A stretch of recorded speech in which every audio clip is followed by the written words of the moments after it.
Hello friends, स्वागत है आप सबों का बीपीएससी और हम पर। और बीपीएससी और हम पर आज हम बीपीएससी मेंस से संबंधित कुछ प्रश्नों पर विचार करेंगे। बीपीएससी मेंस 67th मेंस, ठीक है, मेंस। इसमें हिस्ट्री जो है हमारा ऑप्शनल पेपर, उस पर हम लोग आज कुछ बातें करेंगे। हिस्ट्री ऑप्शनल में कौन कौन से सब्जेक्ट्स में कौन कौन से टॉपिक, कौन कौन से क्वेश्चन मेंस में पूछे जाने की संभावना है, तो उन सब पे बातें करेंगे। ठीक है, तो यहाँ पे हम लोग क्या सब पढ़ने वाले हैं? एक्सपेक्टेड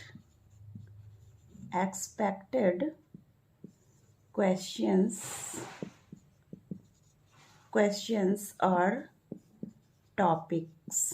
ओके, तो कौन कौन से एक्सपेक्टेड क्वेश्चंस एंड टॉपिक्स हो सकते हैं, जैसे कि एक्सपेक्टेड क्वेश्चंस और टॉपिक्स। तो इस पे जैसे कि बात करें, अगर जो आप जानते हैं कि हिस्ट्री को 4 सेक्शंस में डिवाइड किया गया है। 1 मिनट। जैसे हमारा हिस्ट्री है ऑप्शनल का, ठीक है, ये मेंस की बात हो रही है, पीटी का इससे कोई लेना देना नहीं है। तो इसको 4 सेक्शंस में डिवाइड किया गया है, ठीक है, सॉरी, ये मतलब 2 सेक्शंस में, और दोनों सेक्शंस को पार्ट ए पार्ट बी कर दिया गया है। मतलब इस एक हिसाब से आप इसको 4 पार्ट मान लीजिए, ठीक है, 4 पार्ट्स। तो फर्स्ट पार्ट में आपको आ जाता है एंशिएंट हिस्ट्री, एंशिएंट। फिर सेकेंड में आ जाता है मेडाइवल हिस्ट्री, ठीक है, मेडाइवल हिस्ट्री। थर्ड में आ जाता है आपको मॉडर्न हिस्ट्री, मॉडर्न हिस्ट्री। और फोर्थ में आपको आ जाता है world history. Okay, world history. इन चारों टॉपिक से क्वेश्चंस रहते हैं। तो वर्ल्ड हिस्ट्री यहाँ पे, ठीक है, एंशिएंट, मेडाइवल, मॉडर्न और वर्ल्ड।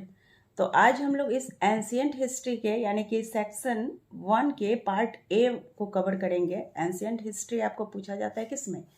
तो एंशिएंट हिस्ट्री आपका रहता है सेक्शन 1,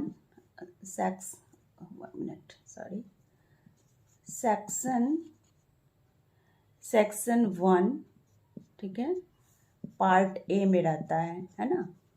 पार्ट ए में रहता है, क्या रहता है इसमें? Ancient history, ancient history.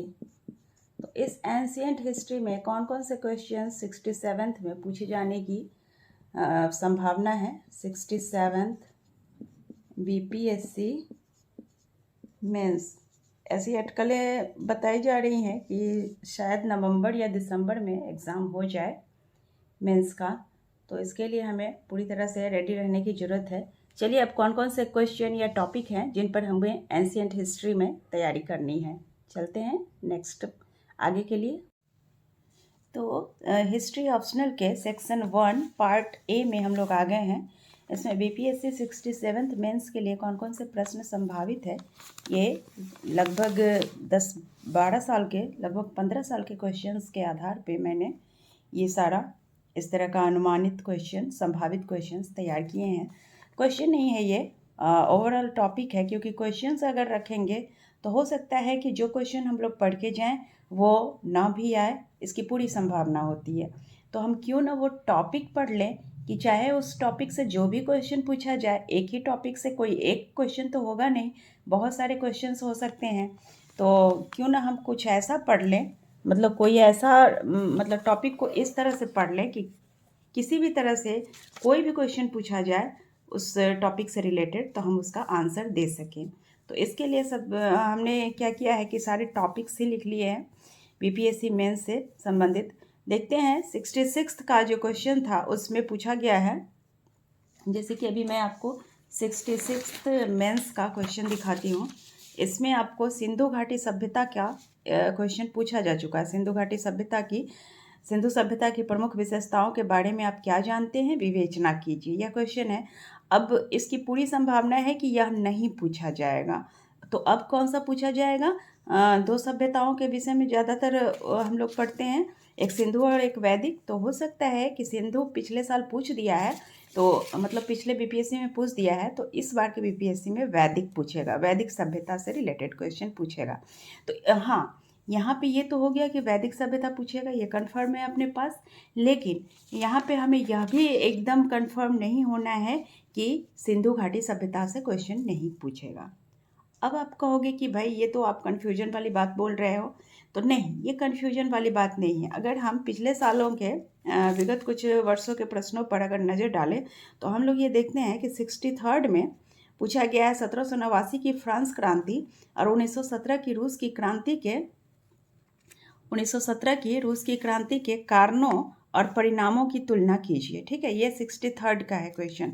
आप देख सकते हैं यहाँ पे 63rd सीसी एग्ज़ाम 2019 में पूछा गया है, पार्ट बी में है। वर्ल्ड हिस्ट्री की हम बात कर रहे हैं। ठीक है, वर्ल्ड हिस्ट्री 1789 की फ्रांसीसी क्रांति और 1917 की रूस की क्रांति, दोनों का कारण और परिणाम की तुलना करने को कहा गया। ठीक है, अब यहाँ पे 64th में आ जाते हैं। 64th में सेम इसी तरह से यहाँ पे पूछ दिया गया है कि फ्रांस की क्रांति ने सामंतवाद, यह कहना कहाँ तक सत्य होगा कि फ्रांस की क्रांति ने सामंतवादी व्यवस्था को आधुनिक विश्व की प्रजातांत्रिक प्रणाली में परिवर्तित किया। ठीक है, एक तो ये हो गया फ्रांस की क्रांति अर्थात 1789 की क्रांति से क्वेश्चन पूछा जा रहा है, और दूसरा यहाँ पे साम्यवादी क्रांति के आगे यहाँ फिर से पूछा जा रहा है। दूसरा क्वेश्चन आप देख लीजिए, साम्यवादी क्रांति के आगे शासक वर्ग को धराशायी होना है, सर्वहारा वर्ग को अपनी दासता के अतिरिक्त कुछ नहीं खोना है, वे पूरे विश्व को जीत सकते हैं, सभी देशों के मजदूरों एक हो, साम्यवादी घोषणा पत्र। मतलब इन पंक्तियों के संदर्भ में विश्व में साम्यवाद के उदय के कारणों का वर्णन कीजिए। ठीक है, तो यहाँ पे हम लोग देख रहे हैं रूस की जो क्रांति थी 1917 वाली क्रांति, इसको भी थोड़ा सा मिक्स करते हुए साम्यवादी क्रांति के संदर्भ में आंसर लिखना है। ठीक है, तो कहने का मतलब ये है कि 1789 की क्रांति और 1917 की क्रांति, ये दोनों आपको 63rd में भी पूछा हुआ है और 64th में भी पूछा हुआ है। ठीक है, तो यहाँ पे क्वेश्चन सेम भले ही नहीं है, क्वेश्चन सेम नहीं है, तो क्वेश्चन भले ही सेम नहीं है लेकिन टॉपिक तो सेम है, तो इसलिए हम लोग टॉपिक को ही कवर करेंगे, क्वेश्चन पे हम लोग नहीं जाएंगे। तो यहाँ पे सिंधु घाटी सभ्यता का क्वेश्चन पूछ दिया गया है, तो हम लोग क्या करेंगे, चूँकि यहाँ पे विशेषताएं पूछी गई हैं, तो विशेषताओं को छोड़ते हुए सिंधु घाटी सभ्यता से रिलेटेड कुछ और क्वेश्चन ये हो सकता है कि सिंधु घाटी सभ्यता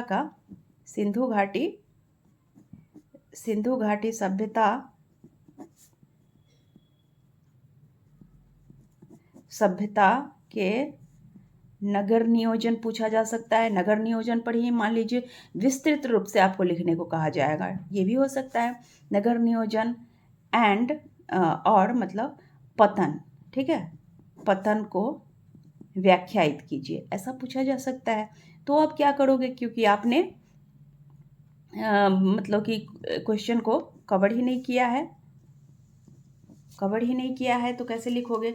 तो इसके लिए सबसे अच्छी बात ये रहेगी कि हम टॉपिक को कवर करें, क्वेश्चन को साइड में रखें। ठीक है, तो टॉपिक को कवर करने के लिए तो हमने वैदिक सभ्यता पढ़ लिया। वैदिक सभ्यता से संबंधित जितनी भी उसकी विशेषताएं होती हैं, जो भी तरह के इसमें क्वेश्चन पूछे जा सकते, चाहे जिस एंगल से भी पूछे जा सकते हैं, वो सारे हम लोग इसमें वैदिक सभ्यता में कवर करेंगे। और सिंधु घाटी सभ्यता में केवल सिंधु घाटी सभ्यता की प्रमुख विशेषताओं को इग्नोर करना है, और इससे संबंधित नगर नियोजन हम लोग पढ़ लेंगे एक बार अच्छे से, और पतन को अच्छी तरह से पढ़ लेंगे। क्या पता आ जाए, ना आए तो अच्छी बात है, आ जाए तो हम लोग लिख देंगे। ठीक है, इसके बाद आते हैं चोल प्रशासन से हो सकता है क्वेश्चन, उसके बाद पल्लव प्रशासन से भी हो सकता है। फिर नेक्स्ट अगर चले तो गुप्तोत्तर, चूँकि गुप्त काल से पूछा जा चुका है। देख सकते हो आप, कला के क्षेत्र में गुप्त युग की उपलब्धियों की विस्तृत जानकारी दीजिए। ये 66 का देख रहे हैं, 66 का ये क्वेश्चन है। ये इसको मैंने 67th बीपीएससी के लिए इसको रखा है, सामने रख कर के इसको इसी के अनुसार मैं पढ़ाई कर रही हूँ, क्योंकि इस बात की पूरी संभावना है कि 66th में जो क्वेश्चन पूछा जा चुका है वो 67th में नहीं पूछेगा। विगत प्रश्नों के आप जो भी पूछा जा रहा है उनके मोड को देख करके आप ऐसा अनुमान लगा सकते हैं। ठीक है, तो 67th के लिए हम गुप्त युग की उपलब्धियों का विस्तृत जानकारी दीजिए, कला के क्षेत्र में पूछा जा रहा है। तो गुप्त युग को हम लोग इग्नोर करेंगे, और हम लोग यहाँ पे 67th के लिए पढ़ेंगे गुप्तोत्तर काल। ठीक है, और विशेष करके हर्षवर्धन से संबंधित क्वेश्चन मतलब पूछे हुए लंबा समय हो गया है, तो हो सकता है हर्षवर्धन से क्वेश्चन पूछा जा सके। तो ये गुप्तोत्तर काल के मतलब गुप्त शासकों के बाद के काल के संदर्भ में ये क्वेश्चन बन सकता है, तो इसको हम लोग कवर करेंगे। उसके बाद है मौर्य पूर्व और मौर्य काल, मतलब मौर्य काल से पहले का समय और मौर्य काल के समय। देखिए मौर्य काल से संबंधित आपको यहाँ पर 66 में भी पूछा जा चुका है, मौर्य साम्राज्य की केंद्रीय प्रशासन व्यवस्था का वर्णन कीजिए। तो प्रशासनिक व्यवस्था पूछ दिया, तो क्या ये मौर्य काल से संबंधित केवल एक प्रशासनिक व्यवस्था से ही क्वेश्चन रहते हैं?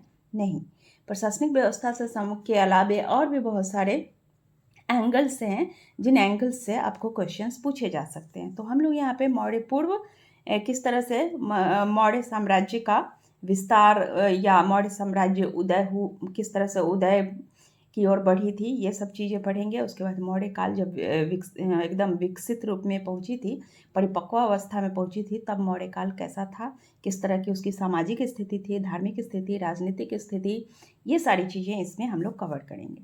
उसके बाद आ जाते हैं हम लोग मौर्योत्तर। ठीक है, मौर्योत्तर, मौर्यों के बाद का समय, मौर्य काल के बाद का समय। मौर्य काल के बाद के कौन कौन से शासक हुए, कौन कौन से विदेशी आक्रमणकारी आए, इन सब चीज़ों को हम लोग पढ़ लेंगे। ठीक है, जैसे शक आए, शक का मतलब शुंग शासक, सबसे पहले तो बृहद्रथ को मारने के बाद शुंग शासक आता है, तो पुष्यमित्र शुंग क्या हो सकता है कि पूछा जा सके। ठीक है, शुंग हो गया, फिर आपको आगे चल के सातवाहन आ जाते हैं, चेदी होते हैं, ठीक है, शक होते हैं, शका, और उसके बाद कुषाण, ये सब राजवंश का यहाँ पे उदय होता है मौर्योत्तर काल में। तो इन सब को हम लोग कवर करेंगे। फिर उसके बाद है धार्मिक आंदोलन। धार्मिक आंदोलन बौद्ध एवं जैन धर्म, हम लोग यहाँ पे देखेंगे कि 65th में ये पूछा जा चुका है, बौद्ध धर्म और जैन धर्म से संबंधित। ठीक है, बौद्ध धर्म और जैन धर्म से संबंधित 65th में पूछा जा चुका है।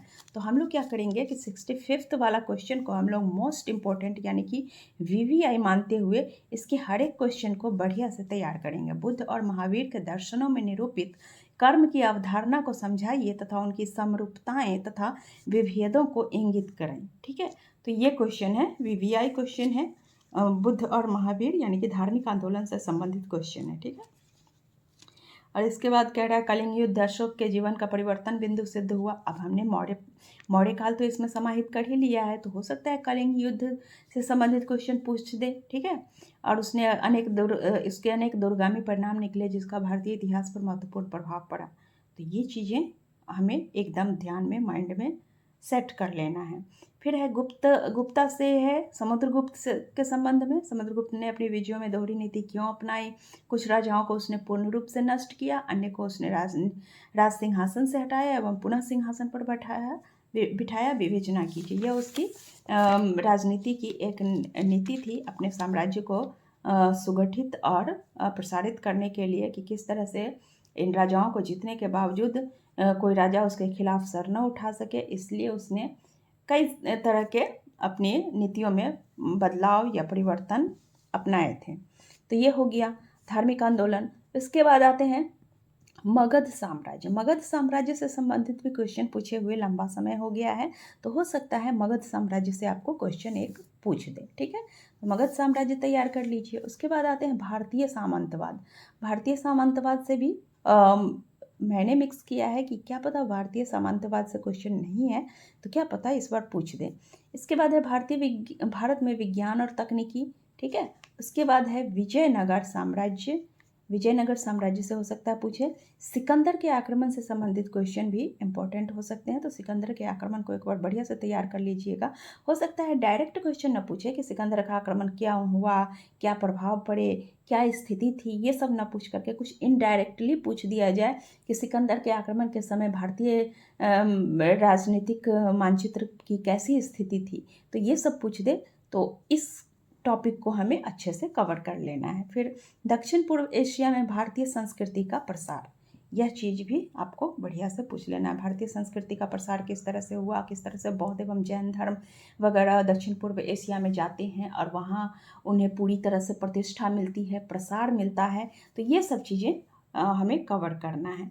तो आज के लिए इतना ही। 67th के लिए बीपीएससी मेंस के लिए ये सारे क्वेश्चन हम लोग आज आगे के वीडियोज़ में कवर करेंगे, जिसमें सबसे पहले तो आपको हो जाएगा, हाँ यहाँ पे एक चीज़ और छूट रहा है, स्रोत। ठीक है, मतलब प्राचीन भारतीय इतिहास के, प्राचीन भारतीय इतिहास निर्माण के स्रोत। ध्यान दीजिएगा, मैंने यहाँ पे क्वेश्चन नहीं लिखा है, केवल टॉपिक लिखा है। तो आप ये नहीं सोचिएगा कि क्वेश्चन तो है ही नहीं। ठीक है, ये टॉपिक है केवल। तो प्राचीन भारतीय इतिहास निर्माण के स्रोत कौन कौन से थे, किस तरह से प्राचीन भारतीय इतिहास का निर्माण किया जा सका, तो ये सब चीज़ें इस क्वेश्चन के अंतर्गत हम लोग कवर करेंगे। तो बस आज के लिए इतना ही। देखते रहिए बीपीएससी और हमको, और इनसे जो भी मैंने इस पर टॉपिक्स बताए हैं, इनसे संबंधित सारे क्वेश्चंस के लिए आपको बीपीएससी और हमको आप सब्सक्राइब कर लें और देखते रहें इनसे संबंधित क्वेश्चंस के आंसर। धन्यवाद।